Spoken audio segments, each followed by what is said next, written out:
everyone, it's Niamh here from Better Workday, and today I am talking to those of you who have recently started a new job.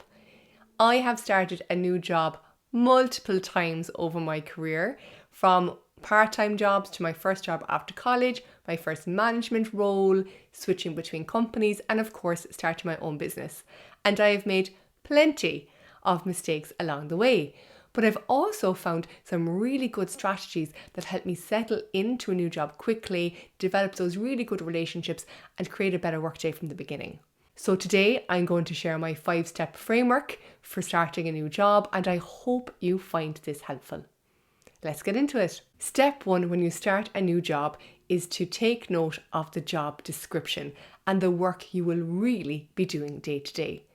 This might seem super obvious, but it can make a huge difference as the weeks, months, and even years progress. So let me take a step back. You probably applied to the job after reading a job description. It listed your role and the different responsibilities that you're likely to do. Then in the interviews, you might have gotten a little bit more information in terms of what that looks like day to day. But let me tell you this from experience, you don't know what's really involved in the job until you start it.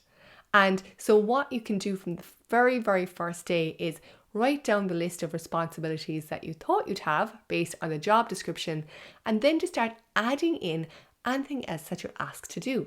Perhaps it's attending certain meetings, doing certain admin, working on different systems, whatever it is. Keep a log of it from the very beginning and make a note next to it if you're responsible for doing that work, if it's something that you're just supporting somebody else on, if it's something that you're just consulted about and you need to give feedback on, or if it's something that you've been asked to stay informed about. Once you have this, you can use it to review it with your manager maybe 4 to 6 weeks into the job to confirm that where you're spending your time, your energy and attention lines up with what they are expecting. The reason I ask you to do this so soon? Well, like all things, it's easier to start a good habit from the very first day, and it won't be long before you get caught up in your daily tasks. But if you do this early, it's very easy then just to add onto it and to amend it. This adds more value over time, because when it comes to performance reviews, going for promotions, looking at job changes, you can go back to this and see in black and white exactly what work you have been doing. And if you've been changing the way that you work, if you've been moving from somebody who supports on a task to somebody who's responsible for the task, you can use that shift, that documented change to look for that pay rise, to look for that promotion, to look for that job title change. So don't hesitate on this one. Get out a piece of paper or an Excel spreadsheet or a Word document, whatever you want to do.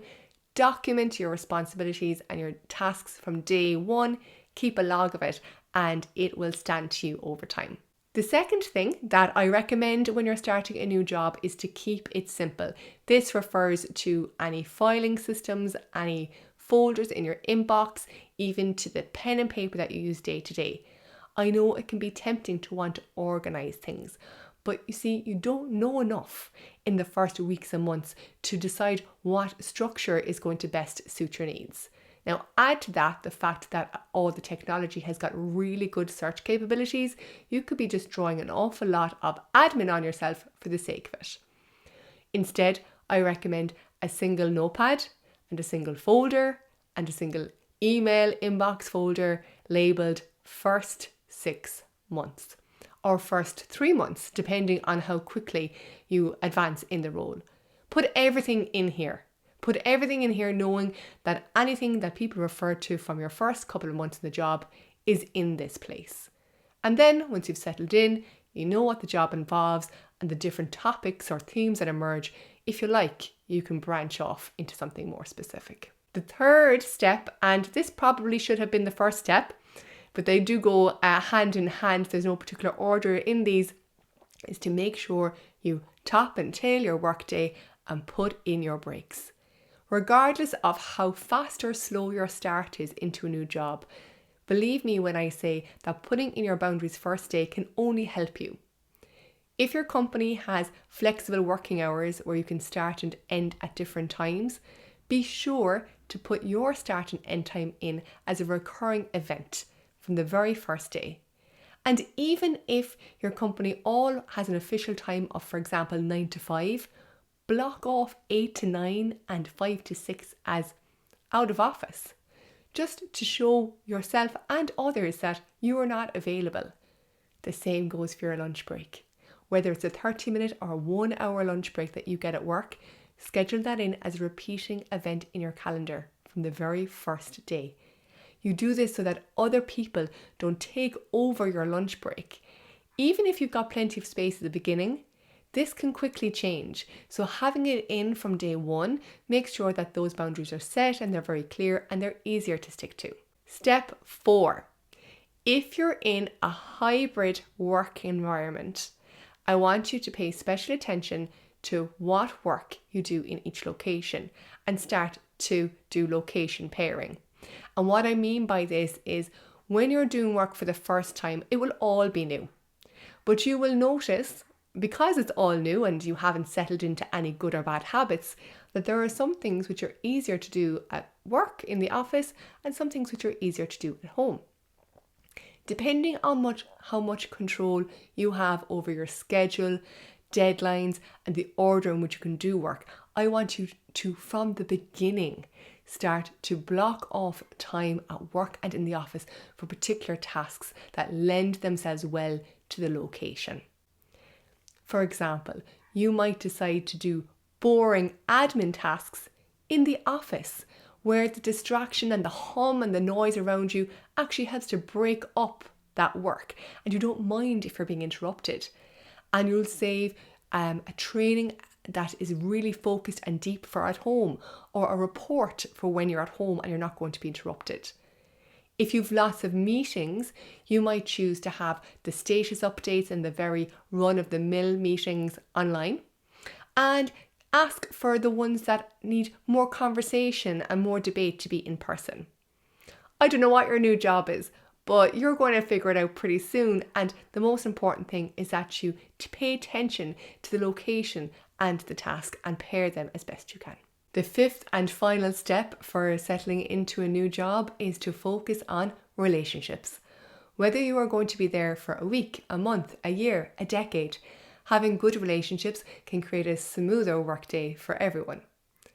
Start paying attention to the people who you interact with most regularly, either because they're asking you for things or because you're going to them for help.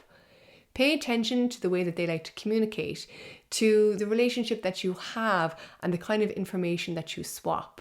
And try to make sure that you are investing enough time in that relationship depending on how much support you're going to need to give each other over the times ahead. You might decide to have a relationship matrix, which lists the name of the person, their team, their role, how you help them, and how they help you. If you decide to keep this, I highly recommend you adding in 1 or 2 extra things, such as how do they prefer to communicate and what level of influence do they have in the company. Then make sure that depending on the depth of the relationship, you are spending enough time with that person on a regular basis. That could be as small as sending them a quick chat or as significant as having regular one-to-ones. Again, it will depend on the person and your relationship and how you support each other. That's it. 5 different steps you can take when you start a new job to set yourself up well from the beginning. Remember, you won't know what you need to do until you're in the job. So document your lessons learned, be kind to yourself, and look to continually improve and refine until you've settled in. If you've any questions or comments, I'd love to hear them as always. And until next time, stay well and have a better workday.